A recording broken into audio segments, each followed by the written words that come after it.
Hi guys, welcome to my channel Bigg Boss season 8 week 12. ఈరోజు ఎపిసోడ్లో చూసుకున్నట్లయితే Prithvi versus Gautam వీళ్ళిద్దరికి బిగ్ ఫైట్ అయితే జరిగింది. అది ఈరోజు ఎపిసోడ్లో అయితే వస్తుంది. అండ్ ఈరోజు అయితే మెగా చీఫ్ అయితే టాస్క్ కూడా కంప్లీట్ అవుతుంది. నేను ఎపిసోడ్లో చూసుకున్నట్లయితే 5 అయితే మెగా చీఫ్ కంటెంటర్స్ అయ్యారు. Rohini, Prithvi, Vishnupriya, Yashmi and tasty Teja. వీళ్ళ 5లో ఈరోజు ఒకరైతే మెగా చీఫ్ అయితే అవుతారు. ఈ వీక్ ఓటింగ్ చూసుకున్నట్లయితే చాలా ఇంట్రెస్టింగ్గా ఉంది.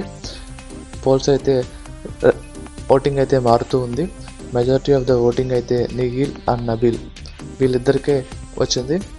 ఈ వీక్ అయితే ప్రేరణ, పృథ్వీ, యష్మి వీళ్ళ ముగ్గురులో ఒకరైతే ఎలిమినేట్ అవుతారు. ఒక ఓటింగ్ పోల్ చూద్దాం. ఇందులో అయితే నబీల్ టాప్లో ఉన్నాడు 36% ఓటింగ్తో. సెకండ్ ప్లేస్లో నిఖిల్ 28%, ప్రేరణ 13%, పృథ్వీరాజ్ 12%, యష్మి 11% ఓటింగ్తో ఉన్నారు. అండ్ ఈ వీక్ మీరు ఎవరు ఎలిమినేట్ అవుతారనుకుంటున్నారో కమెంట్ చేయండి. అండ్ వీడియో నచ్చితే ఒక లైక్ చేయండి. మీ ఫేవరెట్ ఎవరో కమెంట్ చేయండి.